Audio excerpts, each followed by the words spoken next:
السلام علیکم ورحمۃ اللہ تعالی وبرکاتہ۔ نحمده ونصلي ونسلم على رسوله الكريم اما بعد فاعوذ باللہ من الشیطان الرجیم بسم اللہ الرحمن الرحیم ان اللہ وملائکته یصلون علی النبی یا ایہا الذین آمنوا صلوا علیہ وسلموا تسلیما اللہم صلی علی سیدنا ومولانا محمد معدن الجود والکرم وآلہ الکرام وابنہ الکریم وبارک وسلم صلاۃ وسلاما علیک یا رسول اللہ صلی اللہ تعالی علیہ وسلم۔ اب یہاں سے قربانی کے فضائل بیان کر رہے ہیں، تو وہی سوال میں ہے کہ قربانی کے کچھ فضائل بیان فرما دیں۔ جب آپ فرماتے ہیں قربانی کے فضائل پر مشتمل کچھ احادیث یہ ہیں۔ پہلے نمبر پر ام المؤمنین حضرت سیدتنا عائشہ صدیقہ رضی اللہ تعالی عنہا سے روایت ہے کہ نبی کریم صلی اللہ علیہ وسلم نے ارشاد فرمایا ما عمل آدمی من عمل یوم النحر احب الی اللہ من احراق الدم انہ لیأتی یوم القیامت بقرونها واشعارها واظلافها وان الدم لیقع من اللہ بمکان قبل ان یقع من الارض فطیبوا بها نفسا۔ یہ حضور پاک صلی اللہ علیہ وسلم کے الفاظ ہیں۔ ہم ترجمہ بھی کر سکتے ہیں، ڈائریکٹ اردو میں بھی حدیث آپ کو سنا سکتے ہیں، لیکن جو اصل تاثیر عربی کے الفاظ میں ہے، کیونکہ حضور نے تو عربی ہی میں ارشاد فرمائی، تو وہ کسی دوسری زبان میں نہیں ہو سکتی وہ تاثیر۔ اور اس کو سننا اس نیت کے ساتھ کہ یہ ہمارے آقا حضور پاک صلی اللہ علیہ وسلم کے ہی الفاظ ہیں، یہ بھی تو ایک محبت میں اضافہ کرنے والی چیز ہے۔ تو اس اعتبار سے بھی حدیثوں کو عربی میں ہی سننے کی عادت بھی بنانی چاہیے۔ یہ الگ بات ہے کہ اگرچہ ہم کو سمجھ میں نہیں آ رہا ہے، لیکن ہم ترجمہ کریں گے یا کہیں پڑھیں گے تو خود ہی سمجھ میں آ جائے گی بات، تو وہ اسی ترجمے کو کرتے ہیں۔ فرماتے ہیں کہ قربانی کے دن آدمی کا کوئی عمل اللہ تعالیٰ کے نزدیک خون بہانے سے زیادہ محبوب نہیں۔ خون بہانے کا کیا مطلب ہوا؟ قربانی کرنا، کہ قربانی میں خون بہایا جاتا ہے جانور کا، تو قربانی کے دن قربانی کرنا ہی اللہ تعالیٰ کو سب سے زیادہ محبوب ہے۔ دوسرے بھی سارے نیک کام ہوتے ہیں، صدقہ کرنا، غریبوں کی مدد کرنا، کھانا کھلا دینا، یہ سب کرنا، یہ سب بھی نیک کام، لیکن قربانی کے دن اگر سب سے افضل کوئی کام ہے تو وہ کون سا؟ قربانی کرنا ہی ہے۔ اور وہ جانور یعنی جس کی قربانی کی جائے، وہ جانور قیامت کے دن اپنے سینگوں، بالوں اور کھروں کے ساتھ آئے گا۔ کھر سمجھتے ہیں نا آپ لوگ؟ جانور کے پاؤں میں یہاں پر جو سخت والا حصہ ہوتا ہے نیچے کی طرف، جہاں وہ چلتے وقت جو حصہ زمین پہ لگتا ہے، تو وہ اس کو کہا جاتا ہے کھر۔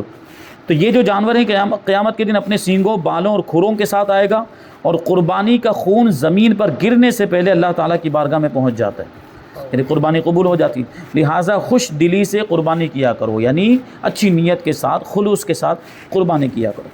یہ قربانی کی فضیلت ہے۔ یعنی یہ جو جانور ہوں گے یہ بھی ہمارے لیے گواہی دیں گے، اور یہ جانور آئیں گے اور قربانی کرنے والوں کے ثواب کے طور پر یہ وہاں پر لوگوں کے سامنے ظاہر ہوں گے میدان محشر میں، یعنی پتہ چلے گا کہ فلاں شخص نے فلاں جانور کو قربان کیا تھا اور اس کا یہ ثواب ہے۔ نمبر 2، حضرت سیدنا زید بن ارقم رضی اللہ تعالیٰ عنہ فرماتے ہیں قال اصحاب رسول اللہ صلی اللہ علیہ وسلم یا رسول اللہ صلی اللہ تعالیٰ علیہ وسلم ما هذه الاضاحی قال سنت ابیکم ابراہیم قالوا فما لنا فیہا یا رسول اللہ قال بكل شعرة حسنہ قالوا فالصوف یا رسول اللہ قال بكل شعرة من الصوف حسنہ۔ صحابہ کرام رضی اللہ تعالی عنہم نے عرض کیا یا رسول اللہ صلی اللہ تعالی علیہ وسلم یہ قربانیاں کیا ہیں؟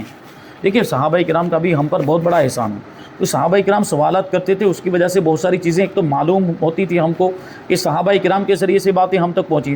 ابھی قربانی کا حکم آ گیا کہ قربانی کرنی ہے، اور صحابہ کرام یہ سوال نہیں پوچھتے، تو جو عظیم ثواب ابھی آگے بیان کیا جائے گا وہ ثواب ہمیں پتہ ہی نہیں چل پاتا۔ صحابہ کرام نے پوچھا تو پتہ چلا کہ کتنی عظیم یہ قربانی عبادت ہے اور اس میں کیسا عظیم ثواب ہے۔ تو صحابہ کرام نے پوچھا یا رسول اللہ یہ قربانیاں کیا ہیں؟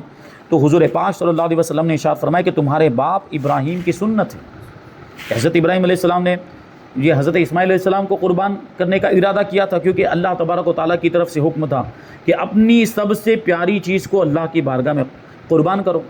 پھر اشارہ بھی ملا تھا کیونکہ حضرت اسماعیل علیہ السلام ان کو سب سے زیادہ پیارے تھے، تو حضرت اسماعیل علیہ السلام کو اللہ کے حکم سے قربان کرنے کے لیے تیار ہو گئے حضرت ابراہیم علیہ السلام۔ لیکن پھر کیا ہوا تھا، حضرت اسماعیل علیہ السلام کی طرف سے جنت سے وہ مینڈھا لایا گیا، حضرت جبریل لائے اور حضرت اسماعیل کی جگہ پہ وہ مینڈھا رکھ دیا گیا اور حضرت اسماعیل کی جگہ پہ پھر وہ مینڈھا قربان ہو گیا۔ تو تبھی سے یہ سلسلہ جاری ہو گیا قربانی کا، یعنی حضرت ابراہیم علیہ السلام کی سنت کو جاری رکھا گیا۔ اور عید کا دن جب آتا ہے، عید کے تین دن جب آتے ہیں ذی الحجہ کے 10، 11 اور 12، اس دن میں یہ قربانی کی جاتی ہے۔ تو یہ حضرت ابراہیم علیہ السلام کی سنت۔ اب یہاں پہ سوال یہ ہوتا ہے کہ حضرت ابراہیم علیہ السلام کو حضور کیا کہہ رہے، تمہارے باپ، کیونکہ سامنے جو موجود وہ صحابہ کرام، اور اکثر صحابہ کرام کا تعلق جو حضور کے زمانے میں موجود یا جس وقت حضور یہ ارشاد فرما رہے ہیں، وہ صحابہ کرام جو سامنے موجود ان کا تعلق عرب سے تھا۔ اور عرب کن کی اولاد میں سے؟ حضرت اسماعیل علیہ السلام کی اولاد میں تھے، اور حضرت اسماعیل علیہ السلام حضرت ابراہیم کے بیٹے ہیں۔ اس اعتبار سے حضور پاک صلی اللہ علیہ وسلم کیا فرما رہے ہیں، تمہارے باپ ابراہیم کی سنت ہے۔ صحابہ کرام رضی اللہ تعالیٰ عنہم نے عرض کیا، دیکھیں ابھی اتنا پتہ چل گیا کہ حضرت ابراہیم علیہ السلام کی سنت ہے، مطلب ثواب تو ہے اتنا پتہ، پھر بھی صحابہ کرام رکے نہیں اور سوال پوچھ رہے ہیں کہ اور مزید فضیلت معلوم ہو جائے۔ تو صحابہ کرام نے عرض کیا، یا رسول اللہ ان میں ہمارے لیے کیا ثواب، یعنی حضرت ابراہیم علیہ السلام کی سنت تو ہے، ہم اس سنت پر عمل کریں گے تو ہمیں ثواب کیا ملے گا؟ تو حضور پاک صلی اللہ علیہ وسلم نے ارشاد فرمایا، ہر بال کے بدلے میں ایک نیکی۔ کس کے بال کے بدلے میں؟ جو جانور ہم ذبح کریں گے اس کے بال کے بدلے میں۔ اب بتائیے مجھے کہ ایک ہی بکری، زیادہ بکریوں کی ہم بات ہی نہیں کر رہے ہیں، ایک بکری یا ایک بکرا اگر ہم بکرے کی قربانی کر رہے ہوں تو اس کے بدن پہ جو بال ہیں ہم اس کو شمار کر سکتے ہیں؟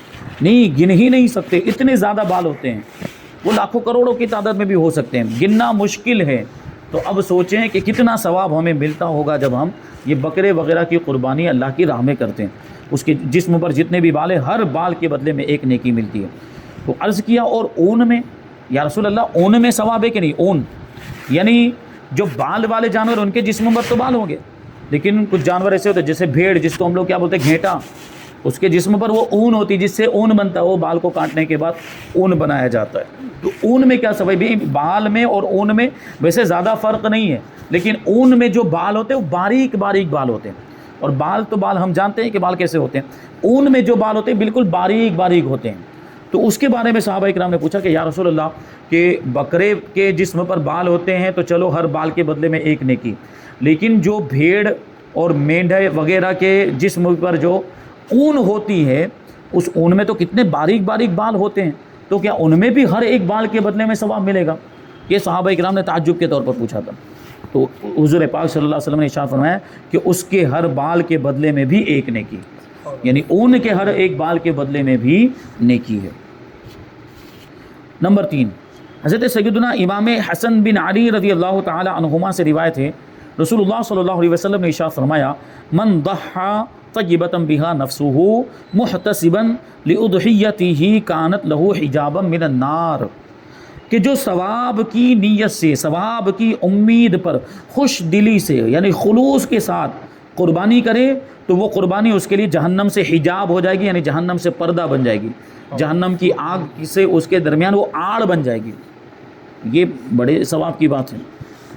حضرت سیدنا علی مرتضی رضی اللہ تعالیٰ عنہ سے روایت ہے کہ نبی پاک صلی اللہ علیہ وسلم نے ارشاد فرمایا، ایھا الناس ضحوا واحتسبوا بدمائها فإن الدم وإن وقع في الأرض فإنه يقع في حرز الله۔ حضور ارشاد فرماتے ہیں کہ لوگوں قربانی کرو اور ان کے خون کی امید کرتے ہوئے صبر کرو، ان کے خون پر ثواب کی امید کرتے ہوئے صبر کرو۔ ثواب کی، ان کے خون پر ثواب کی امید رکھنے کا کیا مطلب ہوا؟ جانور، یہ بہتر یہ ہوتا ہے کہ جانور کو تھوڑے دن پہلے ہی خرید لیا جائے، 2 مہینے پہلے، 3 مہینے پہلے، 1 سال پہلے سے اگر خرید کے رکھا، اس کو پالیں گے تو جانور سے کیا ہو جائے گا؟ لگاؤ ہو جائے گا، جانور سے ایک قسم کی محبت ہو جاتی ہے۔ اور اگر نہیں بھی تو 10 دن 15 دن پہلے بھی تو جانور خریدتے ہیں، اس کو چارہ وغیرہ کھلاتے ہیں، تو اس سے ایک لگاؤ آٹومیٹکلی پیدا ہو جائے۔ اور اگر یہ نہ بھی ہو، مان لیجیے آج قربانی کرنی، آج ہی وہ جانور خرید کے لایا ہے، پھر بھی تو اس کے پیچھے اس کا پیسہ لگا ہے، اس کا روپیہ لگا ہے، اور وہ روپیہ پیسہ لگا ہے، اور وہی جانور جو کہ ابھی ذبح کر دیا جائے گا۔ تو صبر کرنا ہے اسی چیز پر کہ ہمارا مال جو اللہ کی راہ میں لگ رہا ہے، یا ہم نے جس جانور کو پالا اور اس سے ہمارے دل کا لگاؤ ہو گیا تھا اور ہم کو اس کو قربان کرنا پڑ رہا ہے، تو اس پر وہ ثواب کی امید رکھتے ہوئے صبر کریں۔ حضور نے ارشاد فرمایا، خون پر ثواب کی امید کرتے ہوئے صبر کرو، کیونکہ خون اگر زمین پر گرے گا تو اللہ تعالیٰ کی حفاظت میں گرتا ہے۔ حضرت سیدنا ابن عباس رضی اللہ تعالیٰ عنہ سے روایت ہے کہ حضور نبی کریم صلی اللہ علیہ وسلم نے ارشاد فرمایا ما انفقت البریقہ فی شیء احب الی اللہ من نحیر ینحر فی یوم عید، کہ عید کے دن قربانی میں روپیہ پیسہ خرچ کرنا. یہ وریق کا معنی چاندی ہوتا ہے، کیونکہ اس زمانے میں چاندی کے درہم چلتے تھے، تو وہاں یہاں چاندی سے مراد وریق بول کر درہم مراد لیا. اب ہمارے زمانے میں تو درہم چلتے نہیں، تو اب یہاں پہ ہم روپیہ پیسہ مراد لیں گے کہ عید کے دن قربانی میں خرچ کرنا، یعنی روپیہ پیسہ خرچ کرنا اللہ تعالیٰ کو سب سے زیادہ محبوب اور پسندیدہ ہے. ابھی بعض لوگ جیسے وہابیہ اہل حدیث کا یہ جو ہے کہ یہ مسلک انہوں نے بیان کرنا شروع کر دیا کہ قربانی کے دن اگر کوئی قربانی نہ کرنا چاہے اور وہ اتنے ہی پیسوں کو صدقہ کر دے تب بھی چل جائے گا، جبکہ ابھی ہم سنتے آ رہے ہیں کہ قربانی کے دن قربانی کرنا ہی اللہ تعالیٰ کو سب سے زیادہ محبوب ہے. تو پھر کیا مطلب ہوا صدقے کے بارے میں کہنا؟ یہ تو قربانی ایک شعار ہے اسلام کا، یعنی اسلام کی نشانیوں میں سے ایک نشانی ہے. تو یہ تو اس نشانی کو مٹانے والی بات ہو گئی کہ لوگوں کو صدقہ کرنے کی ترغیب دلا رہے، صدقہ کر دو، قربانی کرنے کی ضرورت نہیں ہے. یہ تو اسلام کے ایک شعار کو مٹانے کی بات ہو گئی، یہ ہرگز درست نہیں ہے. آگے نمبر 6 پر حدیث پاک حضرت سیدنا ابو سعید خدری رضی اللہ تعالیٰ عنہ سے روایت ہے کہ نبی کریم صلی اللہ علیہ وسلم نے ارشاد فرمایا یا فاطمۃ قومی الی اضحیتک فاشهدیها فإن لک بكل قطرة تقطر من دمها ان یغفر لک ما سلف من ذنوبک. قالت یا رسول اللہ صلی اللہ تعالیٰ علیہ وسلم النا خاصۃ اہل البیت او لنا وللمسلمین؟ قال بل لنا وللمسلمین. حضور پاک صلی اللہ علیہ وسلم نے حضرت خاتون جنت فاطمہ الزہرا رضی اللہ تعالی عنہا سے ارشاد فرمایا اے فاطمہ اٹھو اور اپنی قربانی کا جانور لاؤ، کیونکہ تمہارے لیے اس کے خون کا پہلا قطرہ گرتے ہی پچھلے گناہوں کی مغفرت کر دی جاتی ہے. تو اب دیکھیے یہ تو حضرت خاتون جنت سے حضور پاک صلی اللہ علیہ وسلم ارشاد فرما رہے ہیں، تو خاتون جنت کے ذہن میں بھی حضرت فاطمہ کے ذہن میں بھی یہ سوال آیا ہے کہ ہو سکتا ہے کہ خاص ہمارے لیے حضور فرما رہے ہو، یعنی ہم اگر قربانی کریں گے، یعنی اہل بیت حضور کے خاندان والے اگر ہم قربانی کریں گے تو ہو سکتا ہے یہ ثواب خالی ہمارے لیے ہو، عام مسلمانوں کے لیے نہ ہو. اس لیے ام المؤمنین نے سوال پوچھا. حضرت سیدتنا فاطمہ الزہرا رضی اللہ تعالی عنہا نے عرض کیا یا رسول اللہ صلی اللہ تعالی علیہ وسلم کیا یہ ثواب کی بشارت صرف ہمارے لیے یعنی اہل بیت کے لیے خاص ہے یا دیگر مسلمانوں کے لیے بھی ہے؟ تو حضور پاک صلی اللہ علیہ وسلم نے ارشاد فرمایا بلکہ ہمارے لیے بھی ہے اور دیگر مسلمانوں سب کے لیے یہ ثواب ہے، یہ بشارت سب کے لیے ہے. یعنی قربانی کے جانور کے خون کا پہلا قطرہ جب گرتا ہے تو گزشتہ گناہ معاف کر دیے جاتے ہیں. اور یہ گزشتہ گناہ معاف کرنے ہو جانے سے مراد کیا ہے؟ صغیرہ گناہ معاف ہو جاتے ہیں، کیونکہ کبیرہ گناہ کے لیے توبہ کرنا ضروری ہے. اور وہ گناہ جن کا تعلق حقوق العباد سے ہوتا ہے، بندوں کے حقوق سے ہوتا ہے، تو جس کا وہ حق ہے جب تک وہ معاف نہیں کرے گا اللہ بھی معاف نہیں فرماتا ہے. یہ عام حکم ہے گناہوں کے تعلق سے. جہاں بھی نیکیوں میں نیک کام کرنے میں گناہوں کی بخشش کا ذکر آتا ہے تو وہاں کون سے گناہ مراد ہوتے ہیں؟ صغیرہ گناہ مراد ہوتے ہیں. اور صغیرہ گناہ کا معاف ہو جانا بھی کیا کوئی کم بات ہے؟ یہ بھی بڑے کرم کی بات ہے، اللہ تعالیٰ کی رحمت کی بات ہے.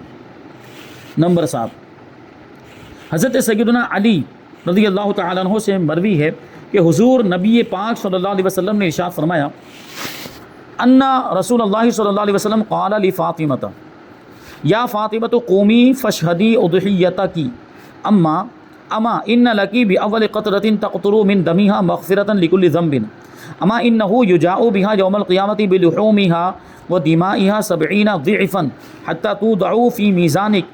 فقال ابو سعید الخدری رضی اللہ عنہ یا رسول اللہ اہذہ لآل محمد صلی اللہ علیہ وسلم خاصۃ فہم اہل لما خصوا به من خیر او لآل محمد والناس عامۃ. فقال رسول اللہ صلی اللہ علیہ وسلم بل ہی لآل محمد والناس عامۃ. یعنی اوپر والی جو حدیث بیان کی تھی یہ وہی حدیث ہے لیکن تھوڑے الگ الفاظ میں یہ حدیث پاک ہے، دوسری روایت کے ساتھ، حضرت علی کی روایت کے ساتھ، جس کو امام بہقی نے اپنی سنن میں روایت کیا ہے.